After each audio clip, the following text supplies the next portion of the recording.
نحمده ونصلي على رسوله الكريم اما بعد۔ قباء میں رسول اللہ صلی اللہ تعالی علیہ وسلم نے چند دن قیام فرمایا، پھر جمعے کے دن آپ صلی اللہ علیہ وسلم مدینہ شہر کے لیے روانہ ہوئے۔ راستے میں بنی سالم بن عوف کا محلہ پڑتا تھا۔ اس محلے میں آپ صلی اللہ علیہ وسلم نے جمعے کی نماز ادا فرمائی۔ یہ جگہ وادی رانونا کے نام سے معروف ہے۔ یہ سب سے پہلا جمعہ تھا جو آپ صلی اللہ علیہ وسلم نے ہجرت کے بعد ادا فرمایا۔ جمعہ پڑھ کر جب شہر کی طرف روانہ ہوئے، مدینہ منورہ کے رہنے والے اپنی درخواست پیش کرتے رہے اور عرض کرتے رہے کہ یا رسول اللہ تشریف لائیے، ہمارے پاس قیام فرمائیے، ہماری تعداد بھی اچھی خاصی ہے، ہر طرح کا سامان بھی ہے، حفاظت کا انتظام بھی ہے۔ آپ صلی اللہ علیہ وسلم آگے بڑھتے رہے اور پیشکش کرنے والے اصحاب سے فرماتے رہے، خلو سبیلہا فإنہا مامورۃ، اونٹنی کا راستہ چھوڑ دو، اسے آگے بڑھنے دو، یہ اللہ کی طرف سے مامور ہے۔ چلتے چلتے اونٹنی بنی مالک بن نجار کے گھرانہ کے پاس پہنچ گئی۔ یہ جگہ اس مسجد کے قریب تھی جہاں اب مسجد نبوی ہے۔ اونٹنی بیٹھ تو گئی لیکن رسول اللہ صلی اللہ علیہ وسلم اس سے نہیں اترے۔ اس کے بعد اونٹنی اٹھی، تھوڑی دور چلی، پھر پیچھے کو مڑی اور اسی جگہ آ کر بیٹھ گئی جہاں پہلے بیٹھی تھی۔ رسول اللہ صلی اللہ علیہ وسلم نے اس کی باگ کو ڈھیل دے رکھی تھی، اس کو اس کے حال پر چھوڑ دیا تھا، کیونکہ آپ صلی اللہ علیہ وسلم نے فرمایا کہ یہ مامورہ ہے، یعنی اللہ تعالیٰ کی طرف سے جہاں اس کو بیٹھنے کا حکم ہوا ہے وہیں بیٹھے گی۔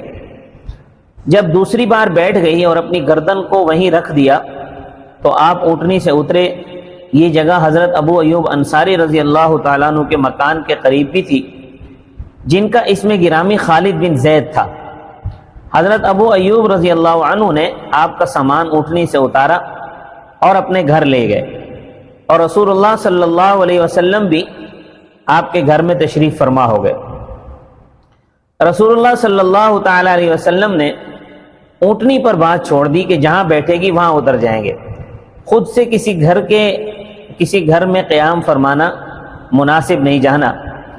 بہت سے صحابہ نے پیشکش کی اور اپنے گھر میں قیام کرانا چاہا، لیکن آپ صلی اللہ علیہ وسلم نے عذر فرما دیا اور اونٹنی پر بات رکھ دی۔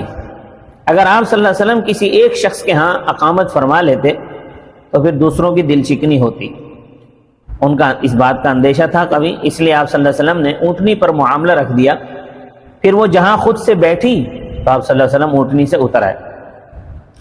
حضرت ابو ایوب انصاری رضی اللہ تعالیٰ نے بیان کیا ہے کہ جب رسول اللہ صلی اللہ علیہ وسلم ہمارے گھر میں تشریف فرما ہوئے تو نیچے کی منزل میں قیام فرمایا، میں اور میری اہلیہ ام ایوب اوپر کی منزل میں رہنے لگے۔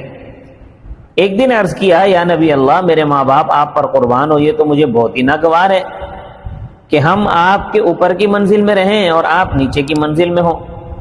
آپ اوپر کی منزل میں تشریف لے آئیں، ہم نیچے کی منزل میں رہیں گے۔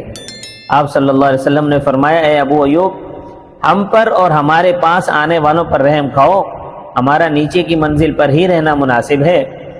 چنانچہ ہم اوپر ہی کی منزل میں رہتے رہے۔ ایک دن ایسا ہوا کہ ہمارا پانی کا مٹکا ٹوٹ گیا، پانی بہنے لگا۔ ہمیں ڈر ہوا کہ پانی بہہ کر آپ صلی اللہ علیہ وسلم تک نہ پہنچ جائے، لہٰذا میں نے اور ام ایوب نے ایک چادر لی جس سے پانی کو پہنچتے رہے اور چھت کو صاف کرتے رہے۔ اس وقت ہمارے پاس یہی ایک چادر تھی۔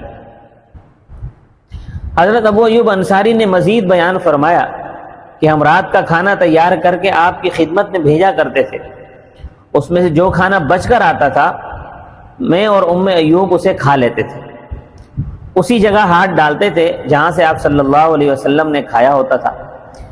ایک دن ہم نے آپ کے لیے کھانا بھیجا تو جیسا تھا ویسا ہی واپس آ گیا۔